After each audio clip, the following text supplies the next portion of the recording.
Complacido de estar aquí nuevamente delante de ustedes por la misericordia de nuestro Señor. Por petición de mi pastor, pues creo que el Señor le colocó en su corazón de que hoy estuviera aquí.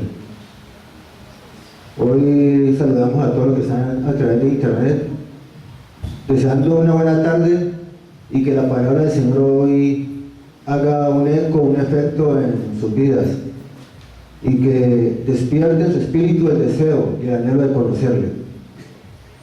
Bueno, en esta tarde yo quiero compartir con ustedes 7 aspectos básicos de la fe. 7 aspectos básicos de la fe. Y el primer aspecto de la fe se basa en el significado de un hecho histórico. Ese es el primer punto. Estos 7 puntos, cada punto puede ser una conferencia, pero yo lo he reducido en pequeños tips para poder dar los 7 completamente. Es muy extenso el tema, porque cada punto es un tema y es muy extenso para compartir. Espero que sea de gran bendición esta tarde, para sus vidas y para mi vida. Entonces, el primer aspecto se basa en el significado de un hecho histórico.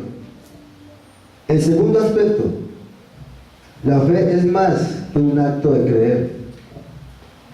El tercer aspecto es la fe es el resultado del impacto de la gracia de Dios en nuestra vida. El cuarto punto es la fe es un clima espiritual. El quinto punto es la fe indispensable para la justificación. El sexto punto es la fe se vincula siempre con la gracia. Y el séptimo punto, Cristo es el autor y consumador de la fe. Pero antes de penetrar en el primer punto, vamos a definir la palabra aspecto. La definición de la palabra aspecto es expresar el desarrollo interno de la acción verbal, según se conciba esta, colaborativa, perfecta, terminada, reiterativa o puntual. Entonces miremos qué dice en el libro de Juan 1.1. Libro de Juan 1.1 nos dice así. Si nos acordamos, dice que en el principio era el verbo, ¿sí o no? Bueno, entonces yo quiero mostrarles aquí en este primer punto de cómo la palabra aspecto se muestra tan claramente en todo lo que dice la palabra de Dios. Dice, en el principio era el verbo, y el verbo estaba con Dios, y el verbo era Dios. Este estaba en el principio con Dios. Entonces, decíamos que la palabra aspecto es un desarrollo interno de la acción verbal. Entonces, la palabra de Dios, según la definición de la palabra aspecto, es que la palabra de Dios produce algo interno en la vida del ser humano. Pero produce algo interno es cuando yo declaro la palabra de Dios y la coloco en acción. Es un desarrollo interno de una acción verbal. Y es algo interno, o sea, algo en el espíritu. Es una acción que yo tomo, una acción que yo decido hacer. Todos decidimos hacer algo en la vida y tomamos acción para ejecutarla. Pero primero la pienso, después la hablo y después voy por ella. Siempre es una acción verbal. Siempre va a ser una acción verbal. Primeramente se produce internamente y después se refleja exteriormente, que son nuestro testimonio de vida. Miremos que la palabra básico. La palabra básico se refiere, es la base sobre la que se sustenta una casa. es la base que sustenta una casa. Entonces, si una casa se sustenta a través de los cimientos, y habla de una casa, ¿qué dice la palabra de Dios? Que somos el templo ¿de quién? Del Espíritu Santo, ¿sí o no? O sea que esta es una casa o no es una casa. Somos una casa. Pero tiene que ser sustentada a través de algo. Y ese algo es la palabra de Dios. Sin esa palabra, esta casa no se sustenta, no se alimenta, no se mueve, porque es algo espiritual. Entonces, dice 1 Corintios 3:11, dice así la palabra de Dios en 1 Corintios 3:11. Dice: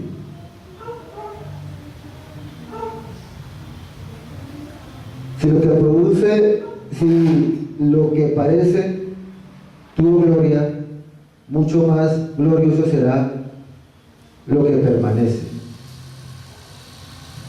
Entonces dice aquí la palabra del Señor.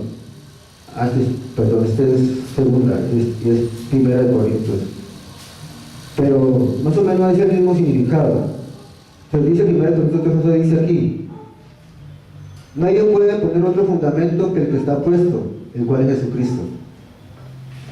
Entonces la base de nosotros es Jesucristo. Ese es el fundamento. Esa es la base de nuestra casa. No hay otro fundamento sino esa base que la sostiene, y la sostenemos a través de la palabra de Dios. ¿Estamos? ¿Así vamos claros o hay cierta duda? Creo que es algo claro.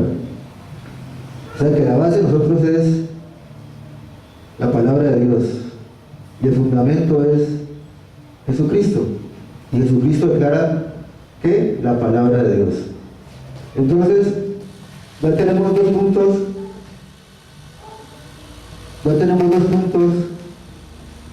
que nos muestran lo que es un aspecto y lo que es el sostén de una casa.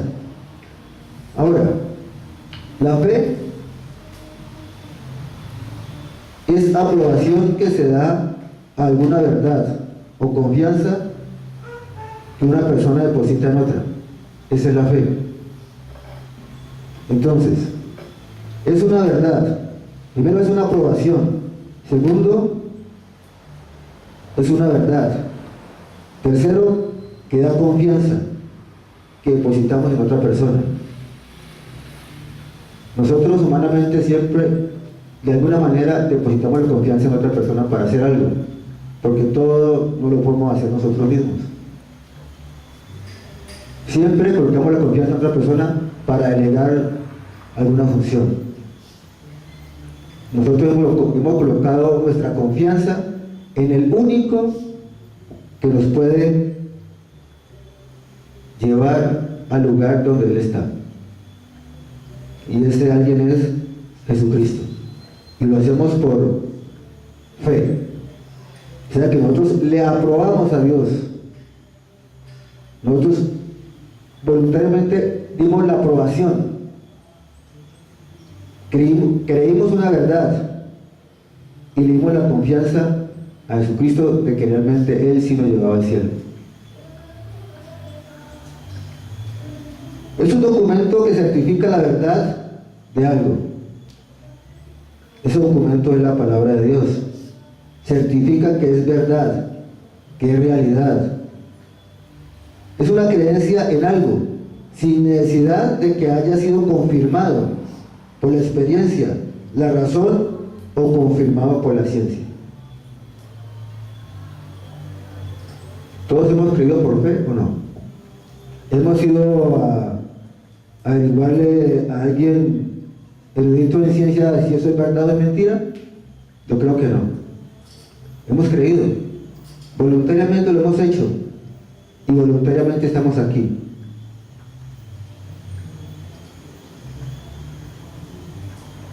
¿Es verdad o es mentira?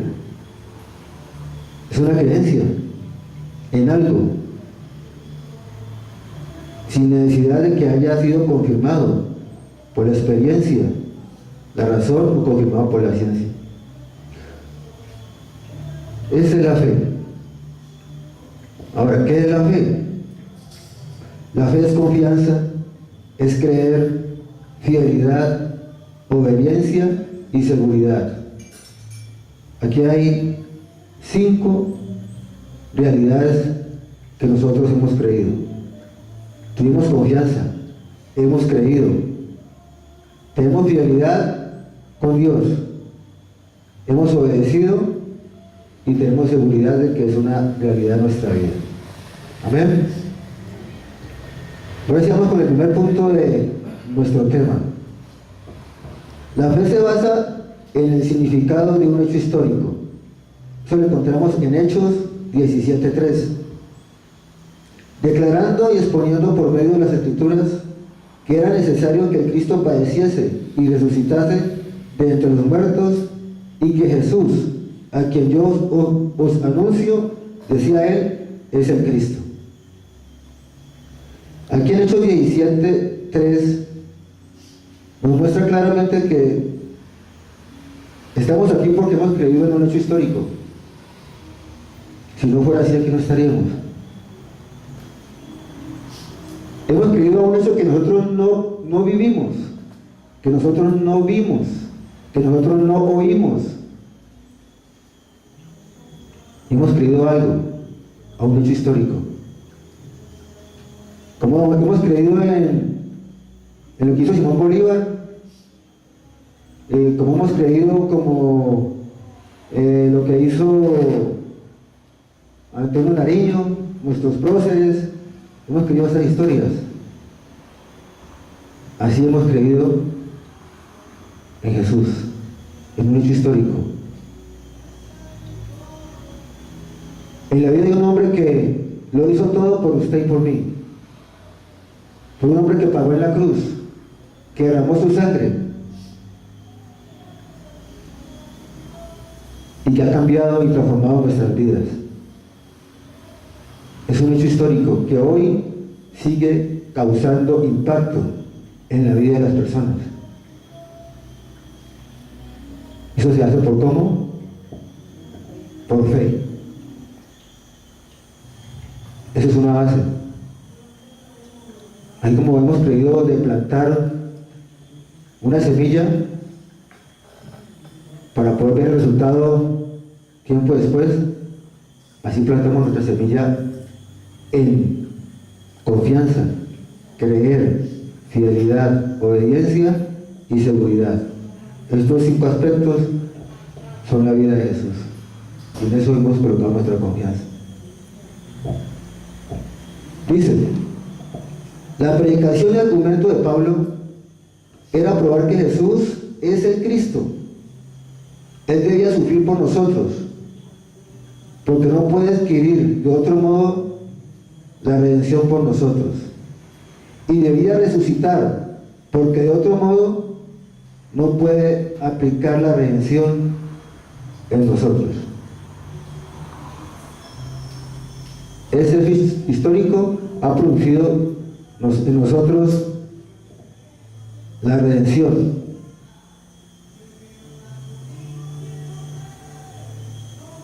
Y por esa redención hoy estamos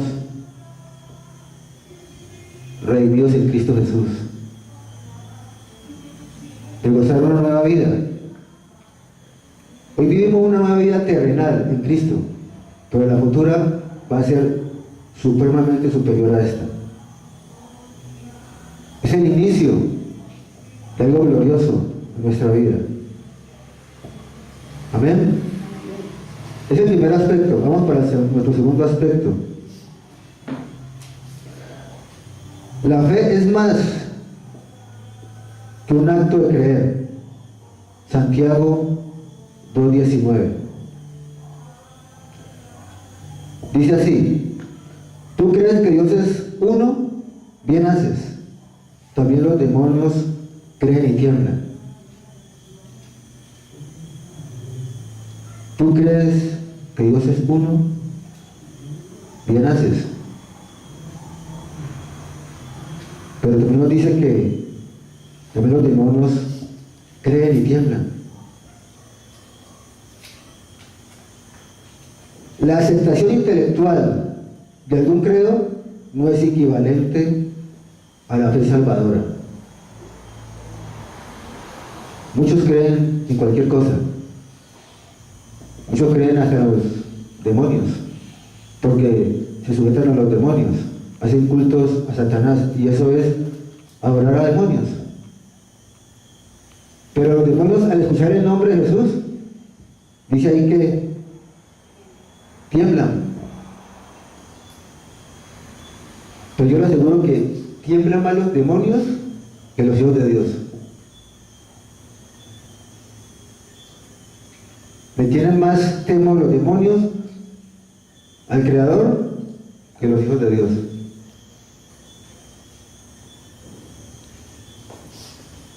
Creemos en cualquier otra cosa, menos realmente creer en Dios. Nos sujetamos a otras cosas, menos que sujetarnos a Dios. Hacemos cantidad de otras cosas, menos de agradar a Dios. Es muy poco lo que le damos a Dios, cuando Él nos ha dado tanto. Credo es un conjunto de doctrinas comunes de una colectividad. Es la participación en la vida de Jesús. Entonces, el credo es que mucha gente cree en muchas cosas colectivamente, por masa, pero ese no es el punto. El punto es la participación nuestra en la vida de Jesús. O sea, la vida de Jesús se tiene que manifestar, reflejar a través de nosotros. Ese es el punto. Jesús quiere manifestar su vida a través de nosotros, por eso Él está dentro, a través del Espíritu Santo.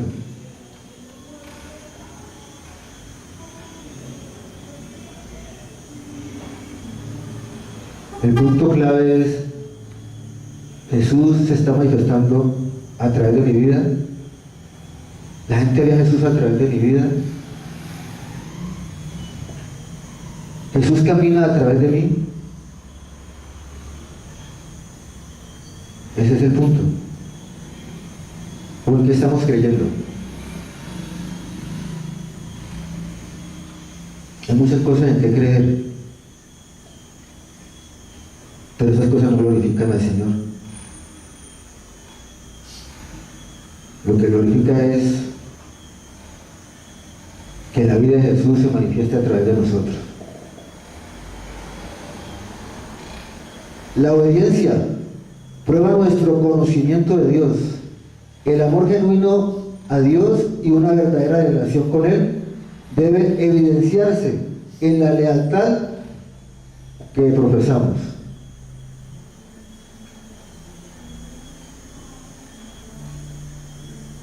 Lo que conocemos de nuestro Señor a través de la palabra es lo que se debe manifestar a través de nuestra vida.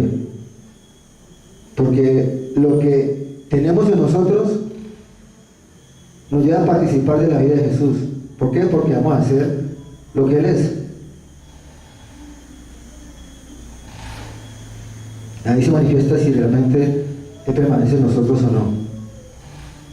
Es evidenciar que lo que conocemos de Él lo vemos una realidad a través de nuestra vida. Se llama lealtad, a la cual le profesamos a Él. Punto 3. La fe es el resultado de un impacto de la gracia de Dios en nuestra vida. Juan 3:16. Este versículo es conocidísimo, todo el mundo lo sabe de memoria. Porque de tal manera amó Dios al mundo, que envió a su Hijo unigénito, para que todo aquel que le cree no se pierda, mas tenga vida eterna. Entonces, Dios quiere darte vida eterna. Dice aquí que es un impacto de gracia. Esa gracia ya está en nosotros. Esa gracia ya camina por nosotros. Es la gracia de Dios, es el regalo de Dios. Entonces, dice que Él amó tanto a cada ser humano que Él entregó su vida para que ninguno se pierda, sino que tenga vida eterna.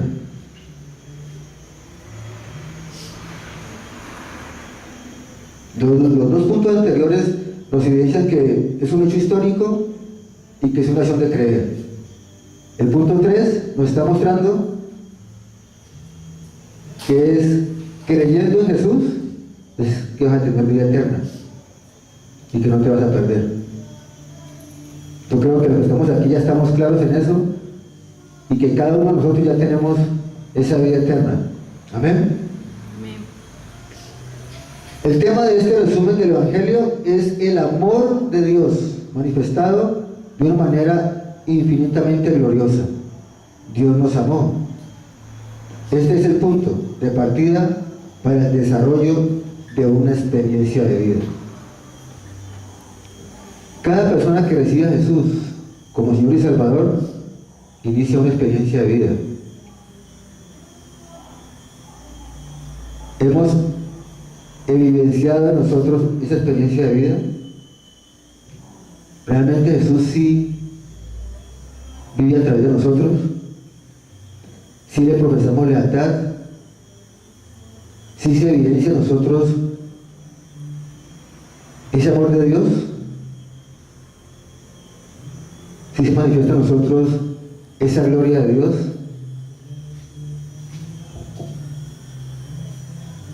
Si meditamos en esa vida maravillosa de Jesús en la tierra, que hizo todo por nosotros, que pagó un precio alto,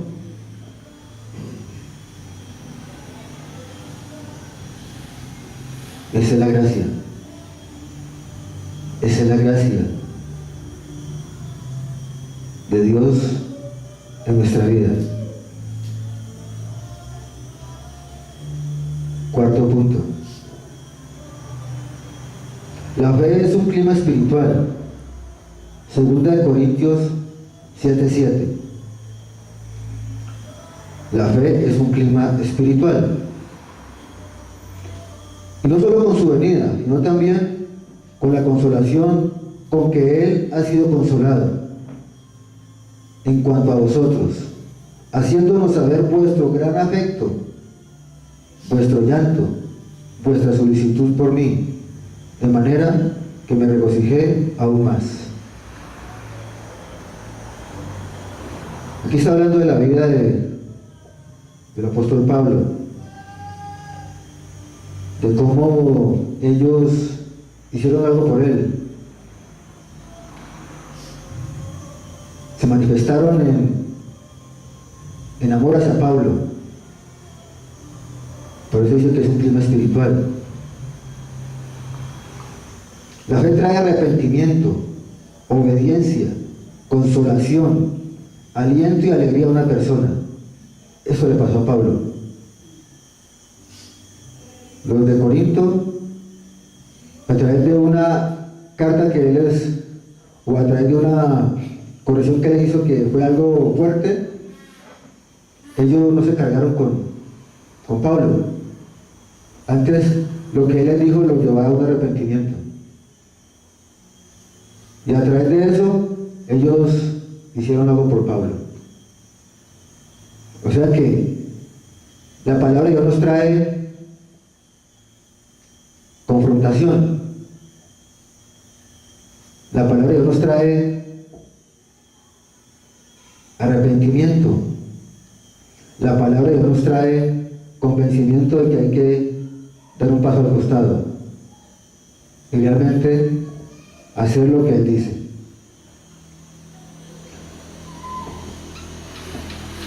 En Romanos 11:20 dice: bien, por su incredulidad fueron desgajadas pero tú, por la fe, estás en pie. No te ensoberbezcas, solamente teme. Esto le está hablando al pueblo de Israel. Aquí Pablo advierte a los gentiles contra la jactancia, el orgullo y la arrogancia, en razón de que ellos son olivos silvestres, injertados a causa de la incredulidad de Israel. Aquí nos muestra que en la iglesia hay mucha jactancia, hay orgullo, hay arrogancia. Y nos hemos olvidado que Dios, por incredulidad del pueblo de Israel, es que estamos dentro. Es por esa razón. Estamos dentro de una bendición. El pueblo de Israel, en su rebeldía, en su incredulidad, hizo que hoy nosotros seamos olivos silvestres. Pero tenemos que tener en cuenta de que no somos mejores que el pueblo de Israel. Porque el pueblo de Dios es el pueblo de Israel. Es la niña de sus ojos.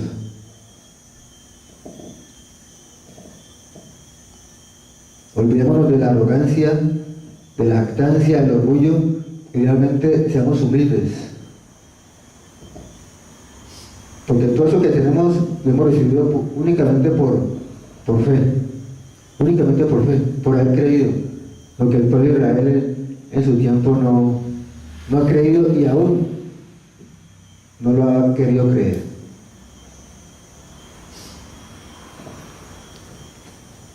El punto 5 nos dice que la fe es indispensable para la justificación. Romanos 1, 17. Dice Romanos 1, 17. Porque el Evangelio, la justicia de Dios se revela por fe y para fe, como está escrito, mas el justo por la fe vivirá. Entonces es por el Evangelio. Y el Evangelio tiene la justicia de Dios. Y este Evangelio y esta justicia se revela por fe y para fe. ¿Sabe que nosotros estamos aquí por fe? Hemos creído por fe. Y dice, mas el justo por la fe vivirá. O sea, por la fe permanecerá.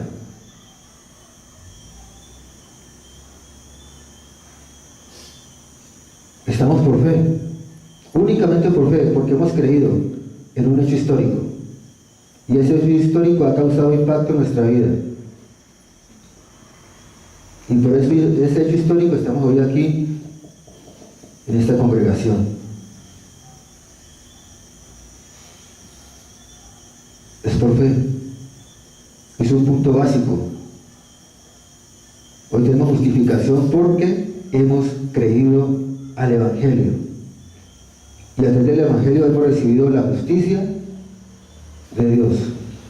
Y todo se ha hecho por fe. Por fe en Jesús. Dice, la justicia de Dios es la vida divina para justificar a los pecadores.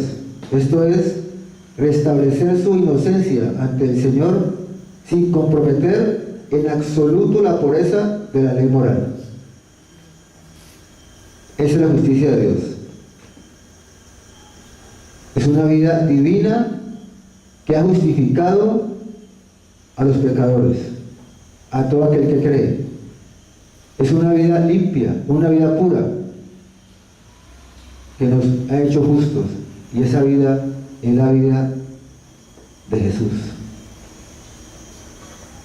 Dice la palabra del Señor que al que no conoció pecado por nosotros, lo hizo pecado. Pero Él no conoció pecado de Él, sino pecado de nosotros. Nuestros pecados, no los pecados que nunca cometió Jesús. Nuestros pecados fueron los que lo llevaron a la cruz del Calvario. Esos pecados que nosotros continuamente, aún siendo hijos de Dios, seguimos cometiendo. Pero gracias a Dios ya hemos sido justificados, ya hemos sido liberados para los ojos del Padre. Dice aquí que Él restablece la inocencia. La inocencia, o sea que somos hechos nuevas criaturas, inocentes ante los ojos del Señor. Dice que no compromete en absoluto la ley moral. En Romanos 5:1 dice: justificados pues por la fe, tenemos paz para con Dios por medio de nuestro Señor Jesucristo. Justificados pues por la fe, o sea que por la fe tenemos pureza. Por la fe somos inocentes. Por la fe hay inocencia. Todo y únicamente por la vida de nuestro Señor Jesucristo. Gálatas 2:16 dice: sabiendo que el hombre no es justificado por las obras de la ley, sino que la ley de Jesucristo, nosotros también hemos creído en Jesucristo, para ser justificados por la fe de Cristo y no por las obras de la ley, por cuanto por las obras de la ley nadie será justificado. Dice aquí muy claramente que el hombre no es justificado por las obras de la ley. ¿Por qué? Porque es incapaz de hacerla, sino por la ley de Jesucristo. ¿Quién cumplió la ley? Jesucristo. Entonces, a través de Él, nosotros hemos sido y hemos creído en Jesucristo. Hemos creído que Él cumplió la ley, que Él nos justificó, que Él nos salvó, que Él nos dio la redención. Es por la ley de Jesucristo, porque Él fue el que la cumplió perfectamente. Él fue el que la hizo por nosotros. Dice que por las obras de la ley nadie será justificado. ¿Quién se puede justificar por sus obras? Por lo que humanamente puede hacer para poder agradar a Dios. Nadie lo puede hacer. Es imposible. No tenemos la estatura de la santidad de Jesús. Nosotros somos santos por Él. Somos justificados por Él. Porque Él cumplió la ley. Él lo hizo todo. Él lo cumplió todo. El Padre dijo: este es mi Hijo amado, en el cual tengo complacencia, a este oí.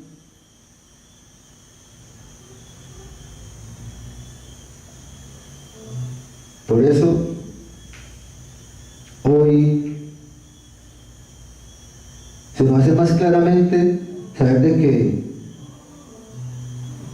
fue nuestra confianza en Jesús la que nos ha dado ese galardón y esa alegría, ese gozo de saber que hoy estamos sentados juntamente con Él en lugares celestiales.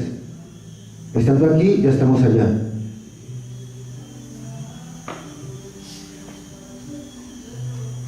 Un aspecto básico de la fe es que es indispensable la justificación, y por gracia ya somos justos, ya hemos sido justificados a través de creer, de aceptar a Jesús, que fue el que cumplió la ley por nosotros.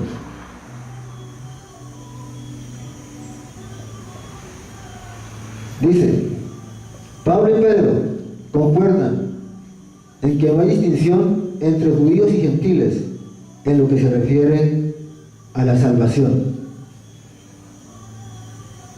O sea que no hay diferencia entre judíos y gentiles. Todos recibimos los mismos beneficios, los judíos y los gentiles.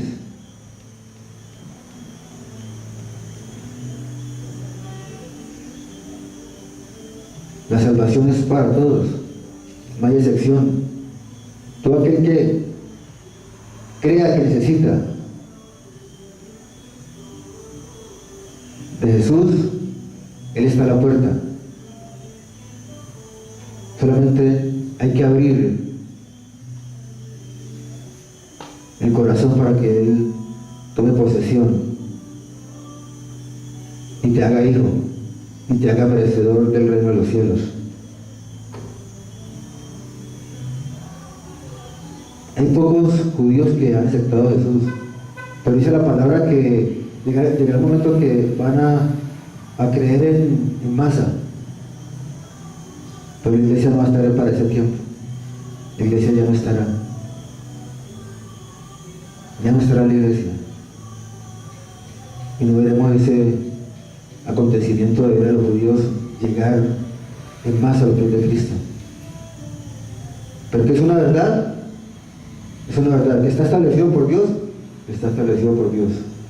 ¿Quién lo puede verificar? Ni la ciencia, ni el razonamiento, ni nada. Todo lo que está en la palabra de Dios es por fe.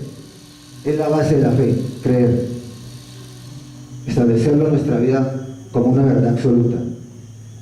Dice, la fe acepta el testimonio de Dios confiadamente, a la manera de un niño.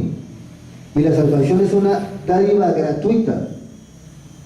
La ley fue dada para que nos guíe a Cristo, pero cualquier uso de la ley como un medio para ganarnos la salvación es una distorsión del Evangelio. Aquí nos dice que la fe acepta el testimonio de Dios, no acepta nuestro testimonio de vida, acepta el testimonio de Jesús.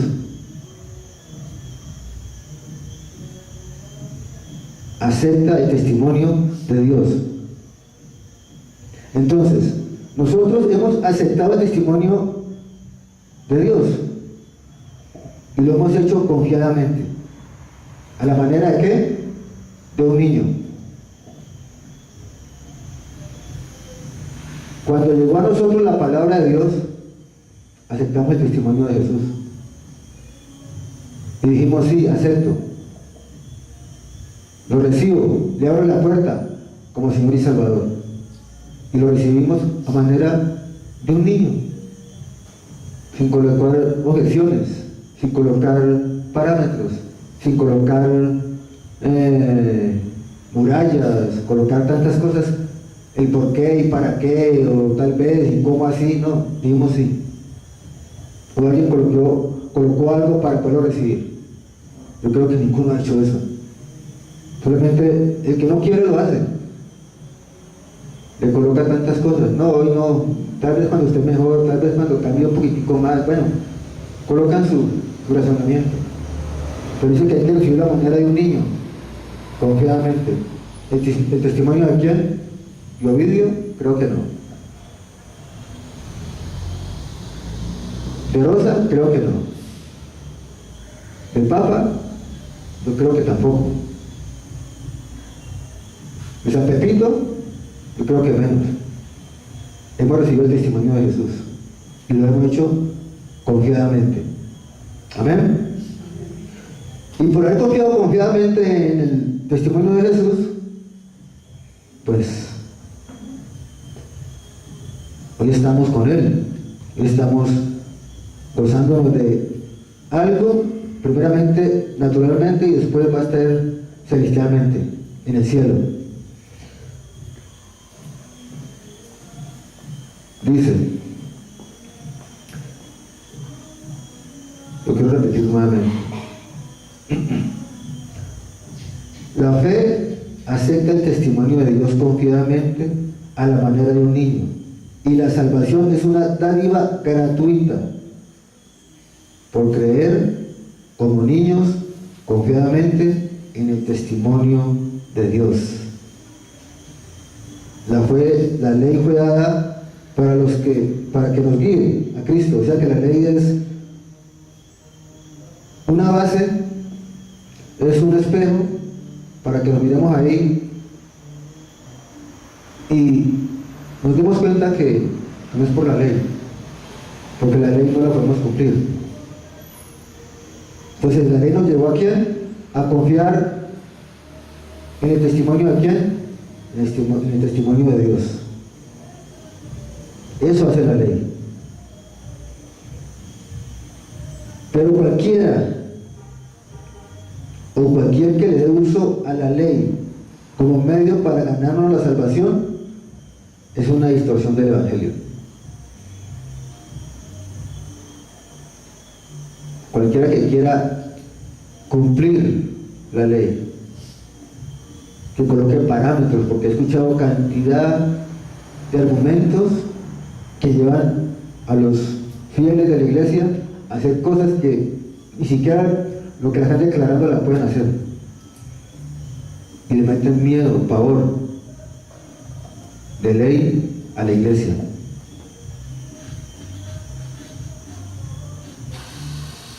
Y ninguna cosa que yo quiera hacer para ganarme la salvación no sirve, porque yo estoy distorsionando, estoy diciendo que es un mentiroso y que yo lo puedo hacer por él, cuando no es una verdad. Esa base tiene que estar muy arraigada en nosotros, completamente cierta en nosotros, concreta en nosotros, que no es a través de obras para justificarnos. Dice aquí: Cristo inmolado en la cruz efectuó la salvación de la humanidad. Sin embargo, el hombre debe ser receptivo al significado de este acontecimiento. El acto fundamental del amor de Dios espera una respuesta de los hombres. La fe es esa respuesta. Por nuestra fe somos justificados. Entonces, ¿quién pagó en la cruz? ¿Quién se inmoló en la cruz? ¿Quién efectuó en la cruz la salvación? Cristo. ¿Por quién lo hizo? Por la humanidad. Pero uno tiene que ser receptivo al significado de este acontecimiento histórico. Es un hecho histórico que tiene mucha, demasiada, incalculable bendición. Nosotros no entendemos realmente la magnitud de ese sacrificio en la cruz. No lo entendemos porque el hombre todavía cree y piensa que es por sus actitudes, que es por lo que él hace, por lo que él piensa, que se va a justificar. Pero dice que no es así, que tiene que ser receptivo, o sea, tiene que entender, percibir que no es por él, que es por Cristo. Dice que es el acto fundamental del amor de Dios y que él espera una respuesta del ser humano, de los hombres. ¿Cuál es esa respuesta? Es la fe. Él espera que el hombre tenga fe y sea receptivo y acepte el testimonio de ese hecho histórico para su vida.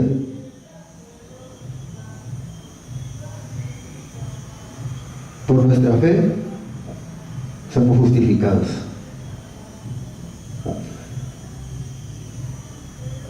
Por naturaleza la humanidad presume de buscar la salvación a través de las obras. Parece como una ofensa creer que no podemos, pero la palabra de Dios dice que es una ofensa al Señor creer que podemos.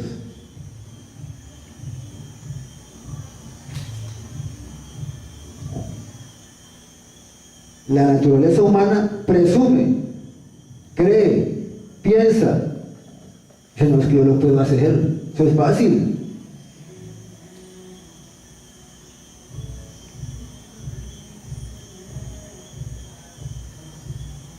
Pero el solo hecho de creer que puede ya es un pecado. Está anulando la gracia de Dios. El solo hecho de pensar que sí puede hacerlo él, ya perdió. El hombre presume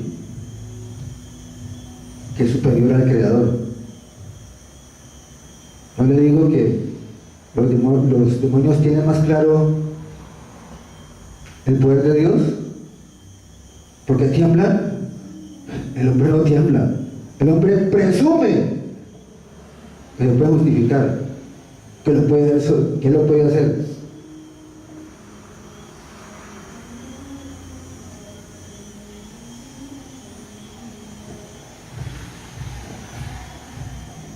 No es de presumir, no es de pensar o creer que sí podemos, porque la palabra de Dios dice que es una ofensa al Señor creer que podemos.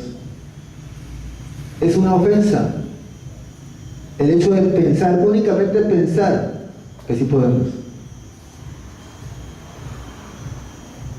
Estamos haciendo nula la obra de Jesús en la cruz. Estamos dejando a un lado, presumiendo que eso no fue nada, que eso fue algo fortuito, que Él lo quiso hacer, pero al final nosotros podemos. O sea, que perdió el tiempo en la cruz. Él se hizo el héroe en la cruz. Él quiso brillar en la cruz. Cuando él dice en Isaías que no se dio figura en él, entonces cuando iba a brillar, dice que no, fue una bola, solamente una bola. Dice que no tenía figura, no tenía forma de nada, de lo hinchado que estaba. Entonces cuando iba a brillar. Pero nosotros presumimos que sí podemos brillar.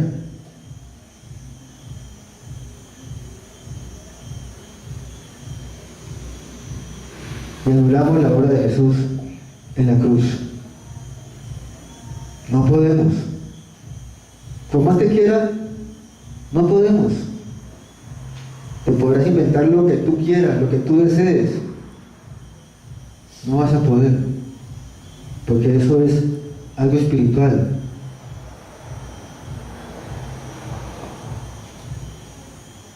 Y lo espiritual únicamente lo puede lograr es alguien espiritual con una santidad al 100%. Y la santidad únicamente en la tierra la ejecutó fue Jesucristo. Entonces esa santidad se aplica únicamente se aplica a nuestra vida cuando hemos aceptado a Jesús por la fe en nuestra vida. Esa santidad se aplica, la santidad de Él en nosotros, porque Dios ve la santidad de Jesús en mi vida, no mi santidad a través de Jesús, porque mi santidad no sirve. O sea que no podemos. No podemos. Hay que darle gracias a Dios que envió a su Hijo a morir en la cruz para justificarme de lo que nosotros no podíamos hacer, no podíamos lograr.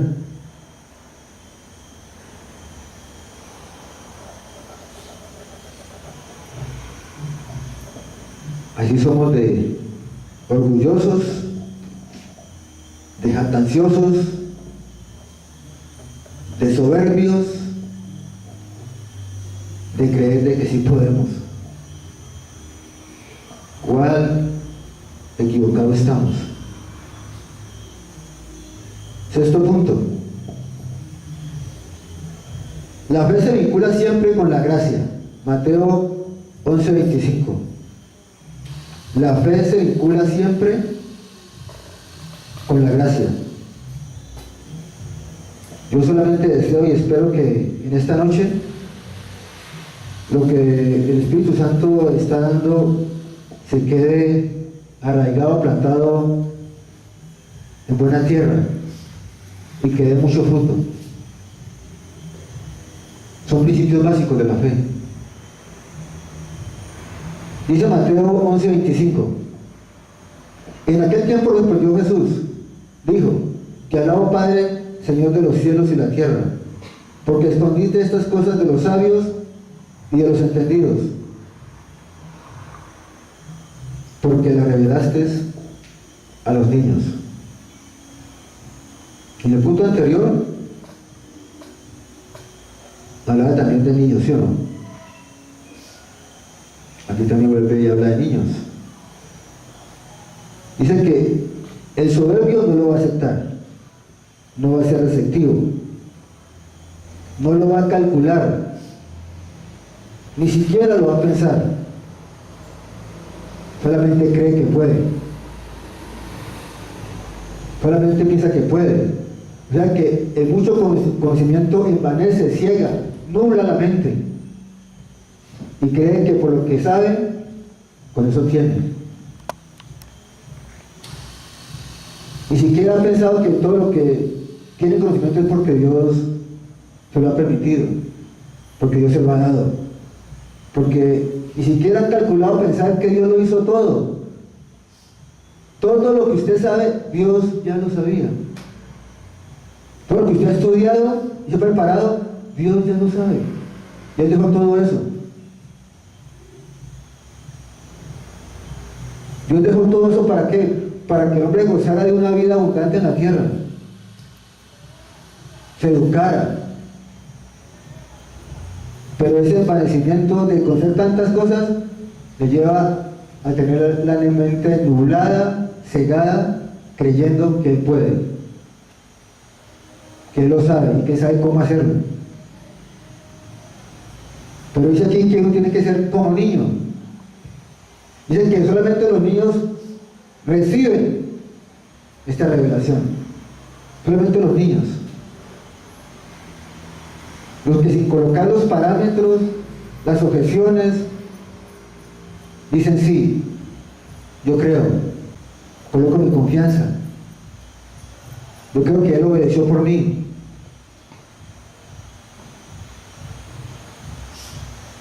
Yo creo que Él hizo todo por mí, yo acepto eso en mi vida. Hoy quiero ser parte de la vida de Jesús. Hoy quiero que la vida de Jesús se manifieste a través de mí, camine a través de mí, hable a través de mí, piense a través de mí, oiga a través de mí. Porque cada vez que uno le comparte a alguien, es Jesús a través de nosotros, a través del Espíritu Santo. El Espíritu Santo convence a la persona y Jesús habla a través de nosotros. No, pero es que nosotros podemos. Aquí no necesitamos a Jesús. ¿Qué le pasó al expresidente Hugo Chávez? ¿Qué le pasó a los Beatles? ¿Qué le pasó a Marilyn Manson? Bueno, a varios famosos. No, nosotros podemos, nosotros y Jesús podemos.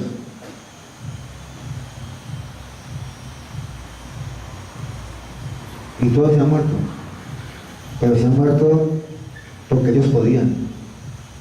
Y su consecuencia de poder podía estar en el lugar equivocado. No creyeron como niños, su fama les cegó, su prepotencia, su altivez los llevó a excluirse de una bendición maravillosa, gloriosa, de un hecho histórico para su vida. Hoy nosotros somos un resultado de un hecho histórico. Amén.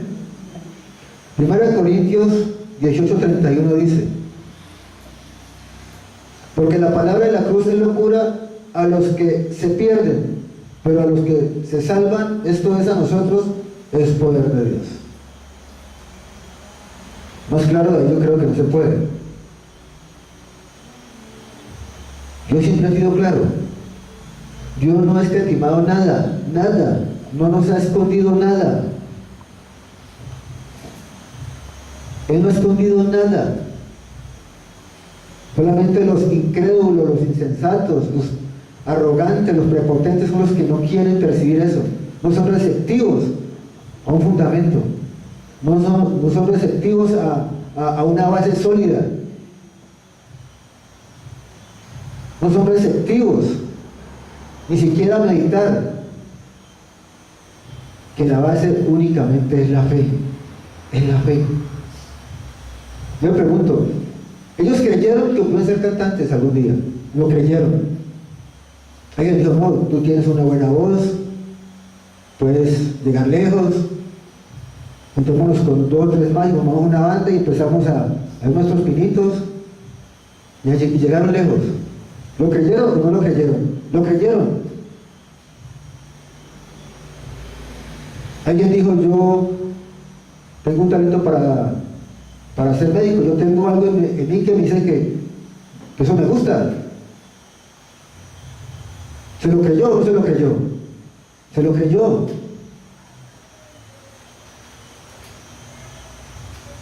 Otro dice, no, es que me han miedo a conducir, pero yo lo tengo que lograr. Yo, por fe, tengo que manejar ese carro, yo tengo que aprender a manejar. ¿Y lo han hecho o no lo han hecho? Lo creyeron. Toda la vida es por fe. Otro dice, no, es que yo soy capaz y no hace nada. ¿Se lo creyó o no lo creyó? Se lo creyó. ¿Y cómo lo creyó? Por fe, que no podía. Todo es por fe. Si colocamos la fe en las cosas materiales, en las que son perecederas, en las que no tienen solidez, en las que no tienen una base, únicamente es para un disfrute momentáneo, porque somos como el tamo, somos como la hierba, hoy es verde y mañana está seca. ¿Cuánto tiempo vas a disfrutar lo que tienes? ¿Cuánto tiempo crees que te falta para gozar lo que tienes? Y colocas tu fundamento en lo que tienes. Nadie puede colocar otro fundamento. No puede colocar otro credo, otra cosa que no sea la fe. Dice el versículo 19 de 1 Corintios 18:31, dice el 19. Aquí dice varios cortes, pero no, porque era muy extenso, entonces hice nomás como 4 o 5 versículos nomás de este 1 Corintios 18:31. Dice el 19, pues está escrito, destruiré la sabiduría de los sabios y desecharé el entendimiento de los entendidos. Vuelvo y leo. Pues está escrito. ¿A dónde está escrito? En la base sólida, en el fundamento sólido, que es la palabra de Dios, que es el libro que llama la Biblia. Ahí está escrito. Lo que está escrito, y eso nadie lo puede cambiar. Nadie lo puede cambiar. Solamente el que cree que puede, lo va a cambiar. Solamente lo puede cambiar el que cree que puede, pero al final no va a poder. Pues está escrito, destruiré la sabiduría de los sabios. ¿Qué destruye la sabiduría de los sabios? La palabra de Dios.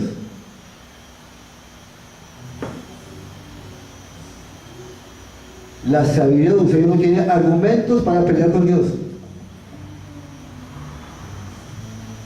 No tiene ningún argumento sólido para pelear con Dios. Por eso la palabra dice que destruirá la sabiduría de los sabios.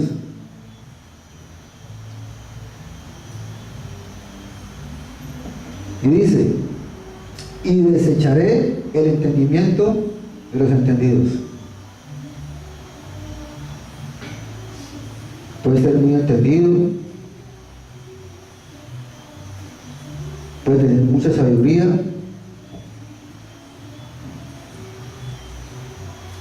pero si no cree por fe, no va a tener argumentos para pelear contra la fe. No tiene argumentos. Jesús creyó. ¿Y le creyó a quién? Al Padre. Él dijo, yo no vine a hacer mi voluntad, sino la voluntad del que me envió. Él vino confiadamente a cumplir un mandato del Padre.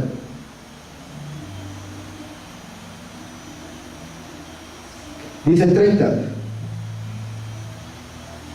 Mas por él estáis vosotros en Cristo Jesús, el cual nos ha sido hecho por Dios sabiduría y justificación, santificación y redención.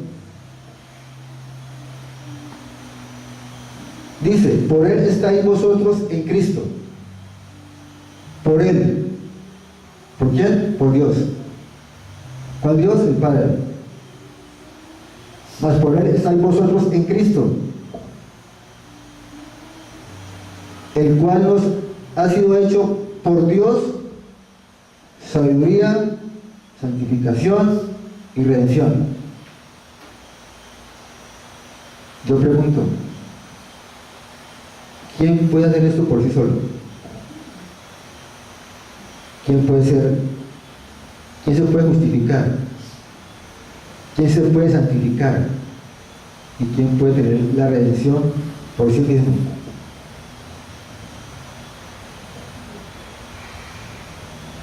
Pero dicen que los soberbios, los que tienen mucha sabiduría, dicen que ellos pueden. Que ellos lo pueden lograr. Que ellos pueden hacer lo que Jesús hizo. ¿Cumplir la ley? Ah, no. Eso es papita para el oro. Pero dice muy claramente la palabra que por él estamos en Cristo y que por Dios nos ha sido santificación, justificación y redención por Cristo. 31. Para que, como está escrito, el que se gloría, gloríese en el Señor. No dice gloríese en lo que usted sabe, gloríese en su sabiduría, gloríese en la ciencia, gloríese en los eruditos. Aquí no dice ninguna de esas cosas. Dice gloríese en el Señor, gloríese en Cristo. Usted por él es que está donde está. Entonces, ¿a quién hay que darle la gloria? ¿A quién hay que darle la alabanza? ¿A quién hay que rendirse? A Cristo. ¿Y cómo se hace eso? Por fe. Por fe. No es por más, ni nada más que por fe. 1 Corintios 2:14 dice, porque el hombre natural no percibe las cosas que son del Espíritu de Dios, porque para él son locura, y no las puede entender, porque se han de discernir espiritualmente. El hombre natural no percibe las cosas que son del Espíritu. El hombre no regenerado, el hombre no nacido de nuevo, él no puede percibir, él no puede aceptar, él no puede entender, porque son cosas espirituales. Ese es el hombre natural. El soberbio, el altivo, el prepotente, el que tiene sabiduría humana, no lo va a entender. Aún el que no tiene ninguna carrera, el que no es educado, se va a entender algo de prepotencia porque pues al fin y al cabo es la naturaleza humana. Es el que no las puede entender. Eso es locura. Que eso únicamente se entiende es cuando yo por fe recibo la obra de Jesús, el hecho histórico de mi vida. Ahí es donde yo puedo entender. Y es un paso a paso donde yo voy entendiendo la magnitud de lo que he recibido. Antes no lo va a entender.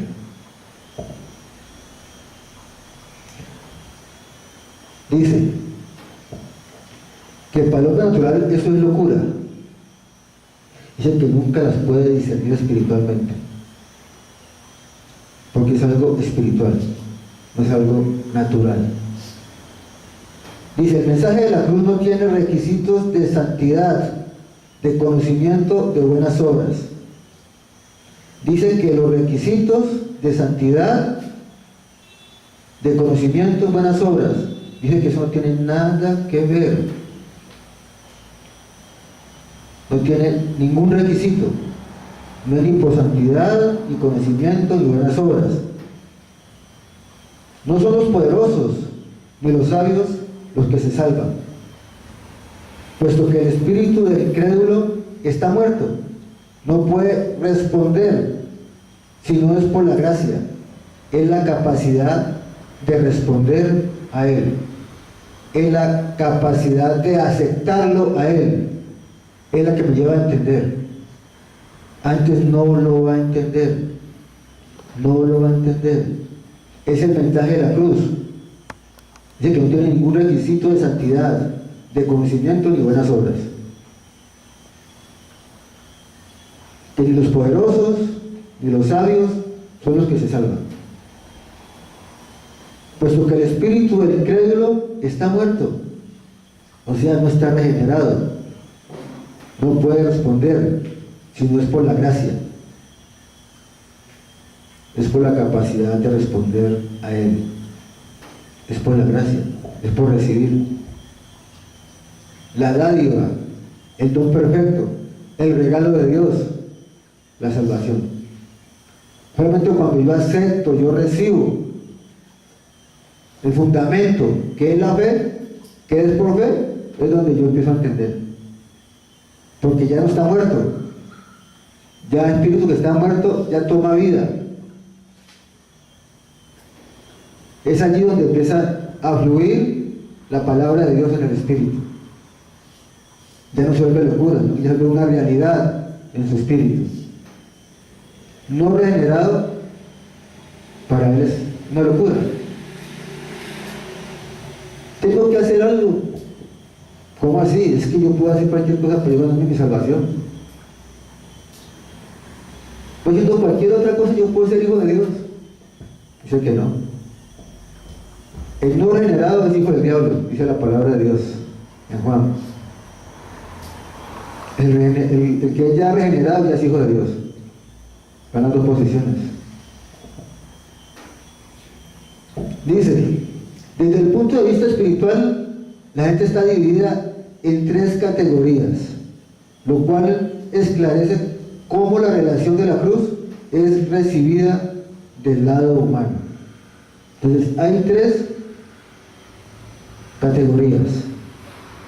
El primero es el hombre natural del cual estamos hablando en 1 Corintios 2:14.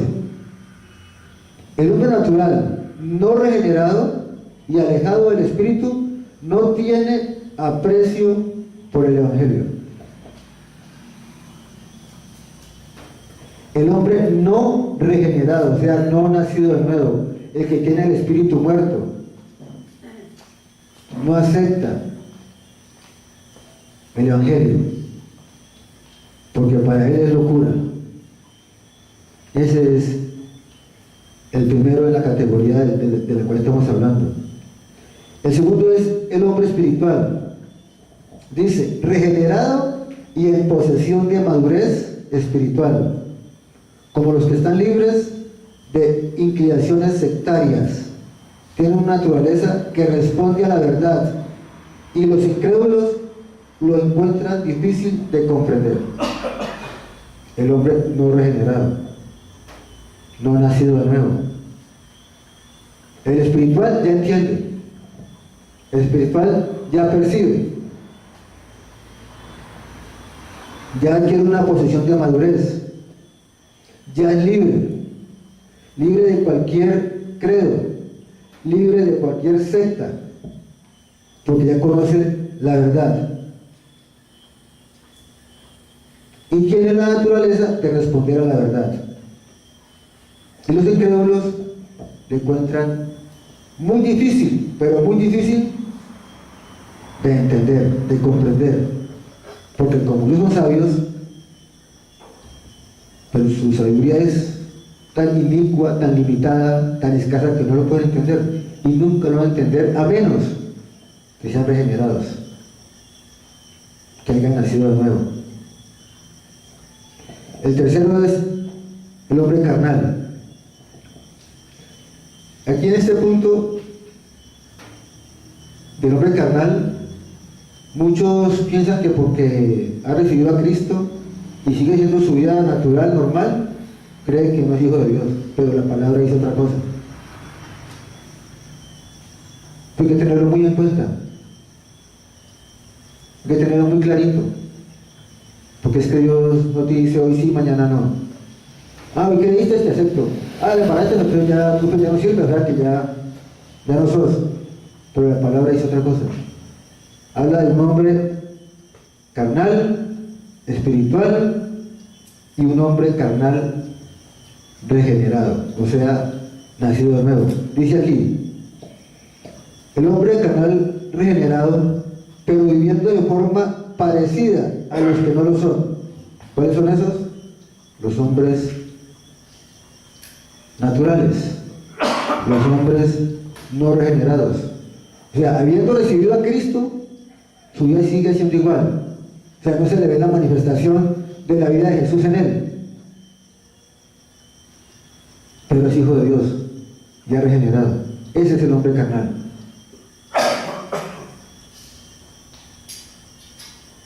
Ese es el hombre carnal. El que no ha querido comparecer en caminar con la palabra de Dios. El que sigue haciendo su vida como el hombre natural, normal, dando apariencia de que no ha recibido a Cristo en su vida, que no lo ha aceptado, que no ha sido nacido de nuevo. Pero la palabra de Dios dice otra cosa. Una cosa es que él no quiera aceptar la ayuda de Dios, que no quiera tener la abundancia de Dios, que no quiera recibir y caminar en la abundancia de la bendición de Dios. Es algo muy diferente. Él quiere seguir siendo natural, caminando en su propio yo. Estando Cristo adentro, no está en el trono, no está sentado en el centro, está fuera del centro. El que gobierna es el yo, no gobierna Cristo. Pero es un hombre regenerado, es un hijo de Dios. Esa es la diferencia entre el hombre carnal, natural, o el hombre natural y el hombre carnal regenerado. Esa es la gran diferencia. Muchos se van al cielo sin haber gozado en la tierra la abundancia de la bendición de Dios. Y otros se van al cielo habiendo gozado en plenitud la gloria de Dios en su vida. ¿Quién define cómo quiere vivir en la tierra? ¿Quién lo define? ¿Dios o el hombre? El hombre. Los hijos decidimos cómo queremos estar en una casa. ¿Estamos bien? ¿O estamos mal? Un hijo desobediente dentro de su casa no puede recibir bendición.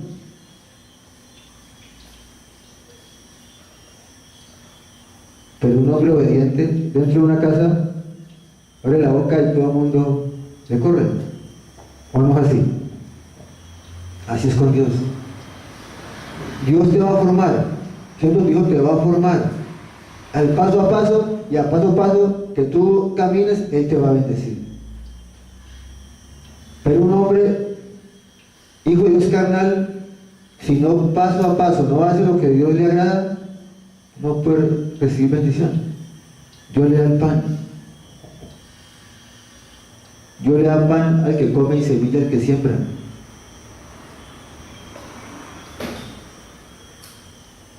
Dios no desampara a sus hijos. Uno goza más que otro de la bendición. Pero ¿quién decide esa situación?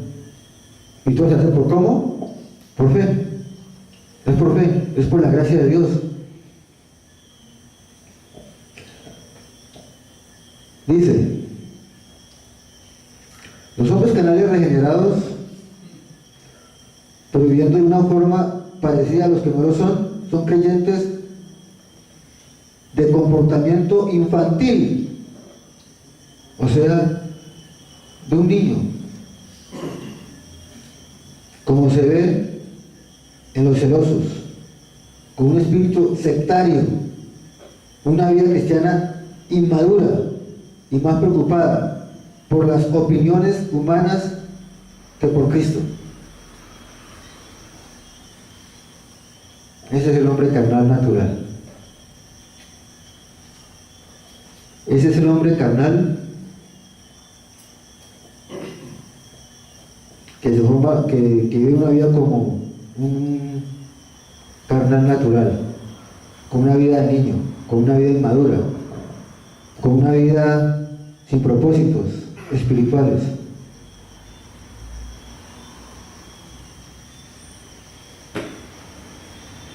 Y la iglesia está llena de eso, que yo he visto, o yo he vivido con personas, a veces conversaciones que no dan nada para recibir, porque son infantiles, hablan unas cosas que realmente no tienen sentido. Y creen que por andar con una Biblia debajo del brazo, o decir yo soy hijo de Dios, o decir tantas cosas, creen que viven la madurez, pero realmente no viven la madurez, vive infantilmente. Séptimo y último punto, ya para terminar. Cristo es el autor y el consumador de la fe. Hebreos 12:2. Hebreos 12:2 dice la palabra de Dios: puesto los ojos en Jesús, en el autor y consumador de la fe, el cual, por el gozo puesto delante de él, sufrió la cruz, menospreciando el oprobio, y se sentó a la diestra del trono de Dios. Entonces, ¿quién es el autor y consumador de la fe? Cristo, ¿sí o no? Jesús. O sea, dice que es puesto los ojos en Jesús, únicamente en Jesús. Aquí no hay credo, aquí no hay otra cosa, aquí no hay nada que se le pueda igualar, nada a lo externo que puede hacer gozar la vida de Jesús. Solamente Jesús lo puede lograr en tu vida, y eso es por fe. Esa es una base, es una base. La fe es una base para vivir una vida diferente. Creer en Jesús, colocar los ojos en Jesús, que es el autor y el consumador de la fe. Él sufrió el oprobio, ahora está sentado a la diestra de Dios. Juan 6:36 dice: mas os he dicho que aunque me habéis visto, no me creéis. Por allá en Lucas habla del rico y Lázaro, ¿sí o no? Que el rico va al infierno y Lázaro se va al seno de Abraham, y entonces después se encuentran allá, pues, y uno a extremo a extremo. Dice el rico, dice a Abraham que diga a Lázaro que moje la punta de su buena agua para que le caiga aunque sea una gotita y refresque su lengua. Entonces dice a Abraham que no se puede. No se puede. Ah, no, pero él en vida sí podía. Pero cuando uno cierra los ojos, no regenerado, se va a encontrar con una gran sorpresa. No va a haber quien le moje su lengua con agua, sino que el juego le va a secar la lengua. Su garganta va a estar reseca, anhelando una gota de agua que nunca la vaya. Nunca la vaya. Porque en el infierno no hay agua. Ahí es fuego. Y fuego. Y fuego.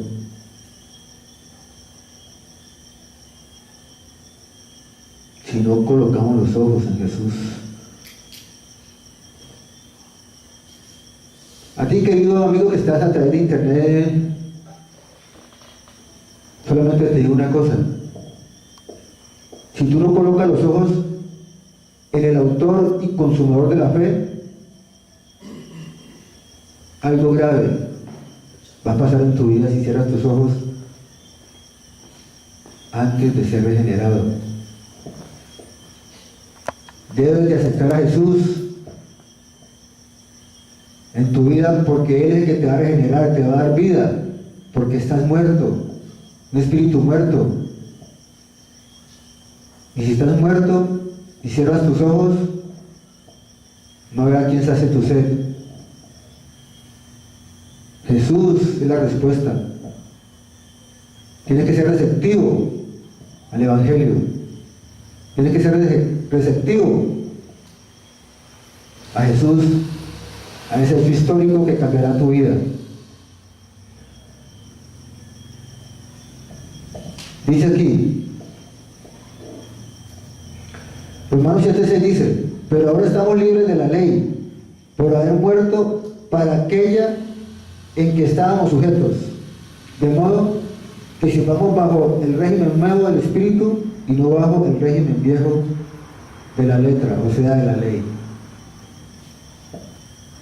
Dice que ahora somos libres de la ley, la cual nadie puede cumplir. Nadie que crea que es capaz de hacerlo, la va a cumplir. Está totalmente equivocado. Pero el que la ha aceptado, que ha reconocido, que ha sido regenerado, ya está libre de la ley. Antes estábamos sujetos, ahora somos libres. Ahora debemos servir bajo el nuevo régimen, que es el Espíritu Santo. Y no caminemos más bajo el viejo régimen de la letra, creyendo que podemos o creyendo que pueden. Dice: la libertad de la ley no implica licencia para pecar, sino servicio a Dios bajo el régimen nuevo del pacto, el Espíritu Santo. Él da el poder para obedecer a Dios, un poder que la ley por sí misma nunca pudo conceder.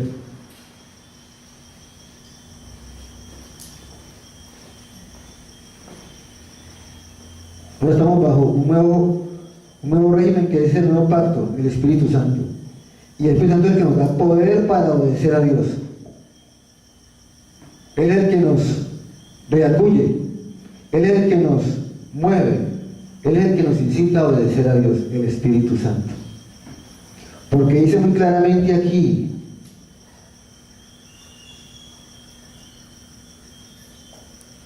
que el Espíritu Santo da el poder para obedecer a Dios. Y dice, un poder que la ley por sí misma nunca pudo conceder. Nunca lo puede hacer. Estamos excluidos si creemos que la ley nos puede conceder lo que necesitamos. La ley es un espejo, es un guía que nos lleva a Cristo. Dice: la fe obra en nosotros por su Espíritu Santo. El Espíritu Santo vivifica a la persona, que es justificada por la fe, ya no conforme a la carne, sino conforme al Espíritu, en novedad de vida. Es la fe que obra en nosotros por el Espíritu. O sea, cuando un hombre regenerado, nacido de nuevo, coloca la fe en la palabra de Dios, dice que el Espíritu le da poder para obedecer. Dice que va a vivificar a la persona, que ya está justificada por la fe. Dice que ya no anda conforme a la carne, o sea, conforme al yo, conforme a la ley, sino conforme al Espíritu, que es la novedad de vida. O sea, es un cambio de vida, es una vida nueva, es una vida plena, es una vida con satisfacción, es una vida con propósito, es una vida con todo lo que un ser humano necesita. Y es por gracia, es por justificación. Entonces, estos 7 puntos básicos de la fe son las que una persona, al aceptar a Cristo, va a empezar a vivir en su vida. Primero, recibe un hecho histórico, lo acepta. El segundo paso, lo cree. El tercer paso es un resultado de un impacto de la vida de Dios, o sea, la gracia de Dios en su vida. Va a cambiar el clima, el ambiente espiritual en su vida. Se da cuenta que ya fue justificado y que por estar justificado adquiere también la gracia de Dios, y se da cuenta que fue por el autor y consumador de la fe. Eso es a través de Jesús. Conclusión.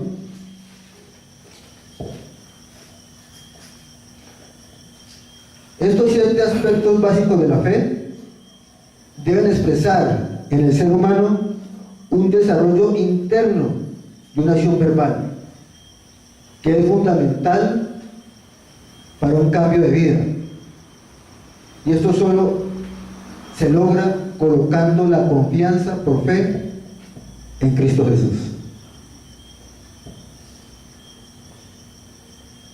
Es una acción verbal.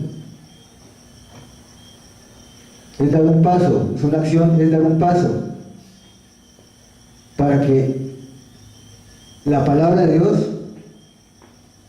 haga un desarrollo interno.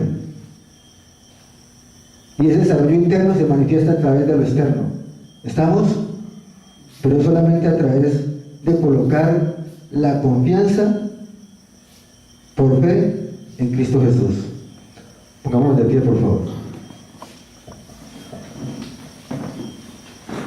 Amado Dios y Padre Celestial, hoy te damos gracias, Señor, por este hecho histórico, Señor, que ha traspasado nuestra vida, Dios. Hoy podemos darte gracias, amado Padre, porque a través del hecho histórico, Señor, hemos creído, hemos aceptado esa vida fundamental, gloriosa, maravillosa de Cristo Jesús. Gracias a Dios porque ese hecho, Señor, ha cambiado un ambiente en nuestra vida, Señor, en nuestro interior. Hoy podemos saber que somos justificados. Hoy podemos entender que esa gracia, Señor, hoy se mueve, se manifiesta, fluye en nuestra vida únicamente por aceptar, por creer ese hecho histórico. Hoy, amado Dios, sin creer en otras cosas, Señor, o colocar otros fundamentos, o querer averiguar o averiguar a través de la ciencia para poder creer, Señor, sabiendo que eso es vano, Señor, que no sirve. Hoy podemos entender que ha sido únicamente por fe, Señor, por hacernos niños y aceptar el Evangelio, el fundamento. Porque no hay otro fundamento, Señor, el que pueda llevar al ser humano al cielo, Señor, a tus pies. No hay ningún credo, no hay ninguna cosa, Señor, que eso lo pueda lograr en el ser humano. Es una acción de recibir algo, de querer algo, de aceptar algo. Y es la obra maravillosa, poderosa, de lo que tu Hijo hizo en la cruz. Gracias a Dios porque nosotros un día creímos, aceptamos y colocamos la confianza plena en ese hecho histórico, en tu Hijo amado. Hoy yo puedo darte gracias juntamente con esta iglesia Río de Agua Viva de Colombia, Señor. Hoy puedo darte gracias, Señor, porque has cambiado nuestra vida, has iluminado nuestro camino, y podemos rendirnos plenamente y decirte gracias, Señor. Gracias por ser el autor y consumador de la fe. Gracias por estorbar nuestra vida un día, Señor, y mostrarte a nosotros y hacernos como niños para recibir esa gracia, ese regalo.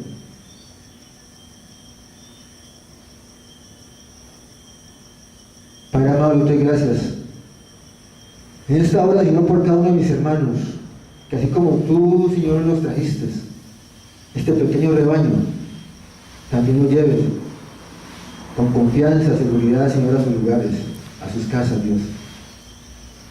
Yo claro sus vidas bendecidas para bendecir, Señor. Hoy te doy gracias, amado Dios, por este ministerio, Señor, por mis pastores, por su descanso, por su familia. Hoy te doy gracias, Señor. Padre amado, salimos de ese lugar, amado Dios, en bendición, en el nombre del Padre, del Hijo y en la unción gloriosa y maravillosa de tu Santo Espíritu. Amén y amén.